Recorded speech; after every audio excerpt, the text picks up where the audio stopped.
For so long, I thought that if I wanted to achieve big dreams, I had to go to a bigger city. So I did, and it was the first time I lived somewhere completely unfamiliar. It took me almost a month just to make a new friend. I'd quietly sit in the corner so I could study hard, get good grades, then get a decent job, and well, you know the rest. We've all heard it before, almost like it's everyone's favorite broken record. For many of us, moving to a bigger city or abroad is the dream. We're told that the grass is greener on the other side. But how much greener is the grass around a concrete jungle? Does success live in skyscrapers? And how much of what we call ambition was ever truly ours? Maybe everyone has their own city that sells dreams. As for me, it was here.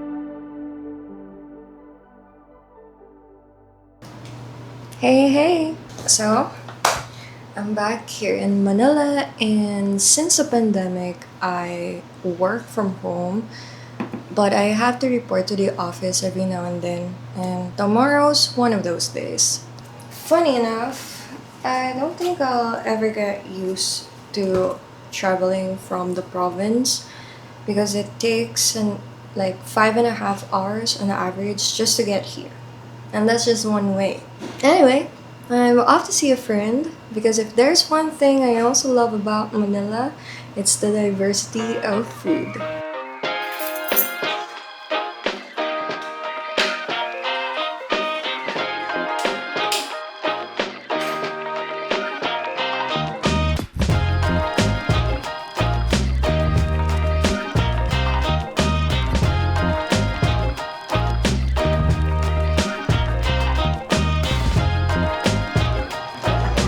Alright! Yung gyudon ko na lang, no? Yeah. Ay, sige po. Thank you po. Thank you po. Wow. Wow. So, complete order na. Laki nga. Laki nga. Kaya mo yan? Oo. Hindi ka ba nag-breakfast? Hindi. So, breakfast para dito. Let's eat. Sige.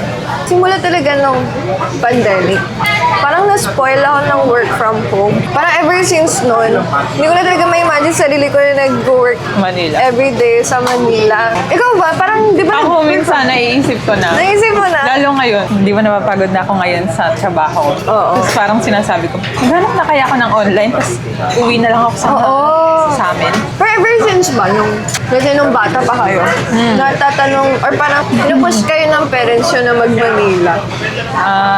Hindi naman ako. Wala, sinundan ko lang ate ko. Dahil na-feel niya, sabi ko, parang gusto ko rin na-experience yun. Eh yung ate mo, bakit siya napa-Manila? Pero yung course niya kasi, Archi. So parang wala sa Quezon na ano. Wala? Narinig niyo ba madalas sa pamilya niyo na mag-abroad kayo, ganyan? Yun. Hindi din. Nagkwento na nga ako sa nanay ko kahapon. Sabi ko, paano kaya kung umuwi na lang? Sabi niya? Sabi niya, okay lang naman. Kung napapagod ka na, umuwi ka. Piling ko nga rin yung parents namin. Gusto rin nilang nasa kami. Nasa province lang. Parang mas masaya rin sila. Mas tipid din. Iba ang mahal dito eh. Iba nga. Nagulat ako nung after ng pandemic. Sabi ko, tumaas naman sahod ko. Pero bakit yung savings ko, ganun pa rin. Pinenta ko yung grocery ko. Sabi ko, oh my God, parang dumoble. Parang mas mura na yata kung bibili na lang ako sa labas. Lalo na kung mag-isa ko lang din totoo. naman. Yung 1,000 mo as in konting pieces lang yun. Grabe no? Oo. Kapag bilis ng oras, lagi ka nagmamadali. Ang daming galit. I mean, di mo rin masisisi kasi siksikan ba naman? Pwedeng mabagal. Hindi ka pa din mabagal-bagal. Yung mga ka-team ko, around Metro Manila lang din sila. Pero ayaw rin nila nag-office. Feeling ko helpful din yung nami-meet ko rin yung mga ka-team. Nakikita nila ako ng face-to-face. Iba pa rin naman yung connection na na-form compared kapag online lang. Totoo pala itong... Totoo pala siya. Second time mo ba dito? Oo. Parang dito yung nag-rice meals Oo dati. nga. Alam mo hindi ko talaga maalala, pero ito lang yung naalala ko. Diba? Or merong isa, tapos hinati-hati na. Naalala ko dati tuloy nung nag-Taiwan tayo, yung Yung milk tea. ang mahal kasi. Doon talaga ako natawa. Apat tayo, pero isa. Yung isang meal pinagatian. Sabi, ganun tayo kahampas lupa dati. Pero ang galing, no? Dahil pa natin napuntahan nun. So, pag natin maglakad Oo. Pero doon mo marirealize yung energy mo nun. Iba nung energy Oo. ngayon. Ngayon kailangan may break. Ang bilis ko nang ma-overrun pag sa mga crowd. Tingin ko nga din kapag may matinong school or reputable school around Pangasinan, hindi na ako lumayo. Pero kasi, kung tutusin, parang iba pa rin talaga yung quality. Hindi ko rin madi-deny yun. Yung exposure. Oo, exposure. Nalala ko talaga, may Pangasinan accent pa ako dati. Naging conscious na lang ako nung parang ang weird ng pakinggan. Talaga? Alam mo, hindi ko napansin yung era mo na nun. Tahimik lang kasi ako noon. Oo nga. Ang tahimik ko lang noon. Nalala ko dati nung, ano yun yung, tinanong mo, nakain ka na ba? Sabi ko, hindi pala kumain.